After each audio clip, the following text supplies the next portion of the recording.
You're listening to the NASM-CPT Podcast with Rick Richey, the official podcast of the National Academy of Sports Medicine. Welcome to the NASM-CPT Podcast. My name is Rick Richey, and today will be the first time that I have a guest on the show. And I think it's a valuable reason that I'm having a guest on the show today.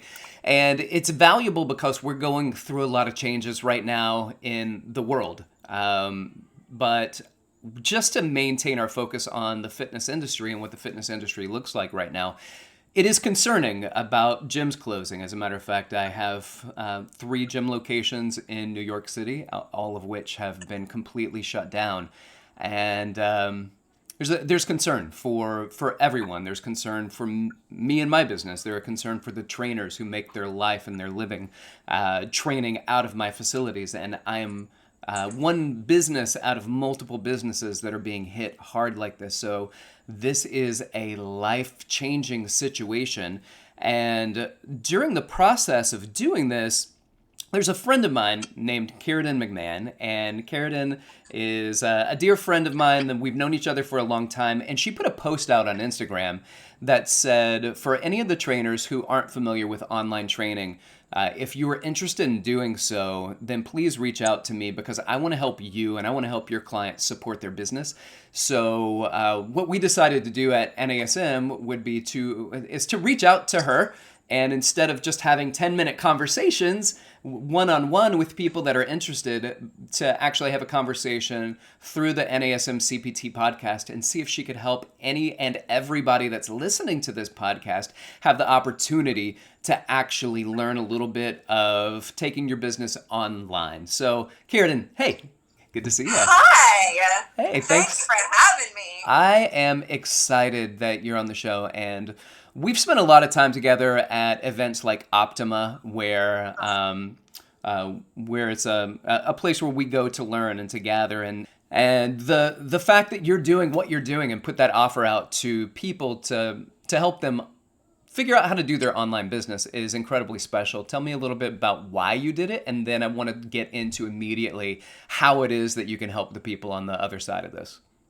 Absolutely. So I was actually with a client, a few clients this last week. I was still training one-on-one with their equipment spaced apart, and we both heard the notices go off that in our area, all the Lifetime Fitnesses were closing. And soon after, the LA Fitnesses were closing. And I literally felt my heart just sink because I thought about all of those trainers who, of course, I think of the trainers first. And I think their income is just wiped. That's then right. I think of the client who rely on these trainers, and they rely on them for accountability, for their education and knowledge to help them with their programming. And I just said to my client, like, I wish I could do something. I wish there was something I could do. And I thought, I'm going to think on this. And with her, we had just discussed this should be our last in-home session, which, by the way, we didn't even touch each other. But we said, let's go online. Let's go ahead and go online she's every Monday, starting next Monday until we figure all this out, right? So on my way home, I'm like, that's it. I need to tell other trainers how to do this online. Now, will it work for everyone's clients and everyone? No. Will it help some though? Absolutely. So that's what I did. So I kind of felt like, you know what, as many trainers that I can help, I want to. And then those trainers will take this and hopefully help other trainers, for sure help their clients, and it's just going to make the splash even bigger. Because quite frankly, that's why we're in this industry, is to help people. Well, paying it forward is incredibly valuable. And when you said you had this conversation with your client, it wasn't something that you said, I'm just going to start training online. That's something you've been doing for a long time. Is that right? Correct. So with this client in particular, I've trained her online when she's gone on vacations. Also, when Hurricane Harvey happened, I live in Houston. A lot of my clients had to go online because we couldn't get to each other. I've had a few clients move And that's actually how I originally started training online, because you build this relationship and they just really wanted to keep me as their trainer. So so I have trained clients online for several years now. Thank you, technology, because that was not around when I started. Not at all. So we would have had to send a fax. When somebody reaches out to you, because you've offered these free time slots for people to come and work with you, when somebody reaches out to you, what questions do they ask and what answers do you give? How are you helping people? Okay, so first of all, I didn't realize this would go as widespread as it did. Yeah. So I'm glad. Hopefully I can send them the link to this podcast. I have had trainers from the range of working at a very luxury style fitness studio, charging $140 a session and not sure how to go online at all, down to I just started my fitness business. These clients are paying less than $50 a session, and I'm still trying to figure out how to design a program. So I've had that range contact me, and I've helped all of them. So the biggest question people have asked is, honestly, how does the client pay? People have asked me that. And what to charge. So do you charge something different than you charge in person? And then also, how exactly is it that you're training them? Like, what do they need? How do you do it? Right. So I guess the question is, are you training them like this? Are you doing FaceTime or Skype or Zoom sessions, or are you providing programs to them? Correct. And honestly, the answer to that is both. Okay. So let me go through those questions and answer those. Perfect. So, if it's a financial decision because things are tough right now, then absolutely pre-write them a program. Come to an agreement on that price and send it over. They can do the workouts on their own at home, right? Okay. And another thing I did before my trainer announcement, I actually was giving away my best-selling home workout program to anyone affected that needed it. Okay. And I know a lot of trainers have done that. So there's a lot of free out there. But if you're wanting a workout designed for you from your trainer, absolutely a pre-written one is something that would be a great option. Next step, if you want that one-on-one interaction just like this is how I personally do it. I started doing this before apps were around for this kind of thing, so I utilized things that were free, and that's FaceTime. Okay. If they don't have an Apple product, Google Hangouts. Zoom call works, and it's free if you keep your time 45 minutes or less. Okay. And those are the methods I use. And then from there, equipment-wise, technically you don't need anything. It is more ideal, especially long-term, if they have some. So I do recommend at least dumbbells. Okay. Light, I would say minimum 2 sets of weights, light and heavy, right? But in these times, you use what you can use. I actually had someone the other day holding a really big pickle jar and doing presses with them. You know, I mean, it is what it is right now. Yeah, and so my business partner and I, who also teaches for NASM, his name is Aaron Drogozeski. We have a program. Now it's a program that we did online called the Daily Move Challenge, and it's foam rolling and stretching for 5 minutes, and then it's workouts for 5 minutes without using anything except a towel. Right? There you go. And just like you said, we are offering hours for free right now, but people want to know, how can I actually start to transition some of my business over to online? So you're giving us the how-to right now, and I'm really interested in following through with this. If they can't get anything else, because all the essentials are shut down, like Amazon's not delivering anything that's non-essential. We can't get our hands on anything. So let's assume nothing except what you've got in the house already. So I can't grab dumbbells. What are you programming? How are you delivering it? How are they paying? All of those questions, just like soup to nuts. Right. Okay. So towels are great. Paper plates are great to slide around. Smart. If you can find canned goods, those are good to use as kind of hand weights. And then the way I do it if we're live is just like this. I have it set up. I scoot back. I demonstrate, let's just say, for example, a squat with arm curls. Okay. I would be right here. I would explain the body positioning. I would demonstrate it, maybe show it twice. Then I come back down. I sit. On my second device, my computer, I have Google Documents pulled up, and that is where I type in their work. I've already had their workout written.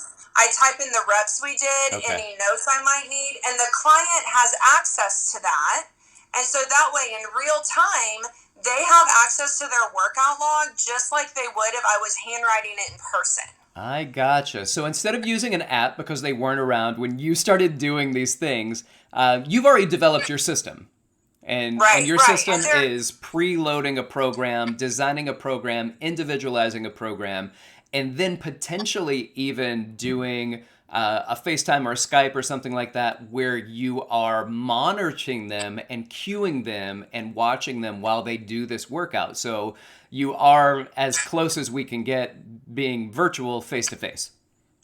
It is literally just as if I was there. And what I tell people is the difference is I can't give you an actual high five, but I will air high five the heck out of it. I can't hand you your weights, which I would if we were in person. And I couldn't help you partner stretch. But I can watch you. And really with clients, if I can't see their form, I'll have them turn to the side. I'll have them re-angle their device. It is literally 100% doable. Okay. Now, when it comes to accepting payment, which was one of the questions you had, I'm assuming we're talking setting up Venmo accounts, a Zelle account, a Stripe or a Square or PayPal. How do you go about it? So what's funny, again, I started doing this before all those apps existed. So but PayPal has been around as long as the dinosaurs. So what I did and still tend to do is I actually create an invoice, which is free through PayPal, and I send that to the client. And that way they literally can see on the invoice, however, 3 virtual training sessions or whatever it might be at this rate per session. They have an invoice. They can pay that by credit card if they don't have a PayPal account. And it keeps everyone honest. I see. Now, I do accept Venmo and all the other things now, but if that's not something you already have set up and your client's like, hey, can I just pay you by credit card? Then the free way to do that is to go through PayPal. Now, you will pay 3% fees on accepting any business things, but the actual invoicing process will not cost you anything. Yeah, and in the world of business, we say that's the cost of money, 3%. It really is, and if you think about it, you're not having to pay extra overhead right now. True. You can do this from your home. I mean, I've even trained clients when I'm the one on vacation. They're at home, and I'm in this lake house I'm staying at, but I can still work, and they can still get their workout. Now, right now for me, I've got a very compliant family because this doesn't happen very often that I'm doing podcasts from the living room and they are holed up in one of the bedrooms right now, trying to be quiet. I don't know if you heard my little man crying a little bit just a moment ago. Do you have a system also within your home that says, hey guys, mama's training right now, so this is the system, this is how you know that she's working, and this is when to be quiet? Right, I actually do. So it used to just be, hey guys, mom's getting on with the client. Don't be loud, don't interrupt. That was the system at first. And I'll still do that, but we installed curtains on my office. And so now I shut the curtains. That means I'm either with a client, on an interview, on a call. It means I'm working and can't be interrupted. Got it. If the curtains are open, then I'm in here either working or working out, but you can come in if you need to. Okay. All right. Got it. And so what we're doing now is we're offering really the information that you are going to, you have offered your service complimentary to all these people who have hit you up. Like, I know you didn't know it was going to go as wild as it did, and you've been jumping on 10-minute phone calls that you've been having with people, and I'm sure that they really appreciate what you've done. I thank you for taking the time out to talk with us about it. I want to spend a few more minutes talking about it. and just running through and in summary, just kind of going through the way that you set it up. And one of the questions that's probably asked a lot is, do you charge a different amount for one-on-one training versus virtual training? Right. And my answer to that is yes, but not a substantial amount less. Okay. So I would say 20 to 25% less than what your standard rates are. Whatever the rate the client is used to paying for your service, take about 20 to 25% off of that, and that should be the rate. It should not go lower than that. So do not feel like this is a disservice that you're going online. This is still your business. This is still your time. Your knowledge has not changed. And so you are still going to design them a workout that is specifically for them. You are giving of your time. And so you need to realize the value that is still behind that. Yeah. And this is important for you because you're a small business owner as well, and you have other trainers that work for you, all NASM certified, if I'm not mistaken. Duh! It's a requirement. How has this affected you in Houston yet? And in New York City, we're completely shut down. Has it affected you yet? So the gyms are closed here as of a few days ago. But a lot of businesses are still open. Hair salons, restaurants are down now. Okay. So it's affecting us. I think we're a little bit more behind because we don't have as much public transport. But I will say... And then your people train people in their homes too, is that all correct? In home. So okay. My business is all in home training. Now we have a lot of clients that have their own gyms at home. We have a wide range of that, especially some of mine. So we're all in home trainers. So that said, anyone that's over the age of 55 is choosing to go online right now, or they're not training. And Good. That is something that is just the reality of right now. And so we're taking a big hit. In fact, I have a group of 3 people that I train Monday, Wednesday, Friday, all together. They're all in their 60s, and because there's 3 people at once, I get paid pretty well for that session. Yeah. And they don't want to train online. They don't want to train at all. And that's okay. That's their choice, 100%. But financially, I'm now taking a big hit from 3 times a week for I don't even know how long. That's the other scary thing. We just don't know. And we don't know. Happening. And so as an industry, we all just need to come together and support each other and just know you guys are not alone. Even myself, I have a very successful, thriving business online and in home in Houston, and we're taking huge hits right now. Yeah. You are not alone in this, and it's okay to get upset. It's okay to be mad and be frustrated, but then you know what? Have your pity party, get up, and let's figure out how we can do something. Okay, thank you. And then here's kind of the last thing, and then I want to do a recap. The last thing is you've got people who have never done online training. They now have kind of an idea, a simple idea of what it is. And I think simple is the best way to deliver it. And if perhaps they want to work with you on how to build that business, I will direct them to your contacts and your social media in just a moment. But when they say, I've never done this before, how do I bring it up to my clients that we're going to train online? And is that a jagged pill for the client to swallow? Because they're like, no, I do one-on-one. This is not going to be the same. So what is your answer to how do I, as a personal trainer, bring it up to my clients? And then, how do I have a conversation with that client who's like, I don't really know if this is actually valuable? Right. So I would say, especially if you've talked to me, and this is what I've told the other trainers, tell them that you spoke with a consultant that does this. Because I actually do business consulting for trainers. So if you tell them that, and I've learned how to do it, or I've listened to this podcast, or here's one thing you can say. I've looked into it. I've done my homework on how we can make this work, because this is an unforeseen time right now. And I would like to offer you a few options for replacing the personal training we were doing either in your home or at your gym. Now, someone that you were training at their home is probably going to be more open to online training because they're still working out at home. You're just not physically there. Someone at the gym, I will tell you, is going to have a harder mindset. So the option's there. Show them once, right? Okay. I would never give a session away for free. That's where I'm at. I would maybe offer a first session at, say, half off. Let me show you that it can work, and then let's figure it out. Or you can design them a workout program they can do on their own with whatever equipment they might have. Some people have garage gym type setups. And I would present it with those options. Tell them I'm still going to bring as much value to it. There will be X amount of dollars discounted, but I really would like to give this adventure a go. Okay. All right. Well, I think that's all a fair way to bring it up. And so you're looking at two options here. One of the options is the face-to-face, digital face-to-face, this virtual training that you and I are doing right now. We're having a FaceTime conversation.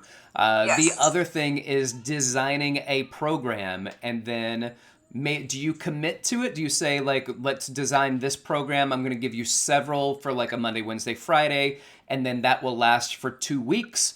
And then another one comes out, and then you pay for a certain amount in advance. Do you pay every 2 weeks, every week? How do you set that up? So I personally set it up where it's pre-written and it is purchased as a one price. Here's the amount of workouts.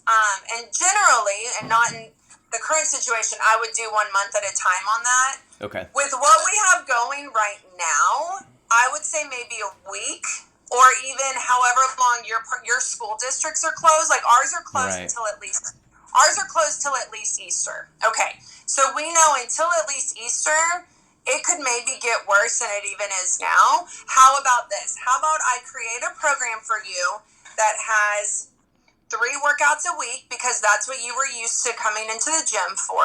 Okay. And it will be for this next month, and I'm going to do that for you for $83 or whatever you decide on. Yeah, that sounded pretty random, to be honest.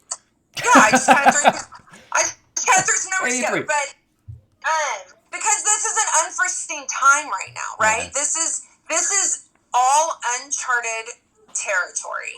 So I already have some pre-written programs that can be downloaded from my website. Okay. They range from $47 to $297. So there's a wide range there. And if you have the time to create programs like that, I would recommend doing that. And you can I think sell we got them that time. way. I think we have time right now. I mean, most people have a lot of time. And it's still your knowledge.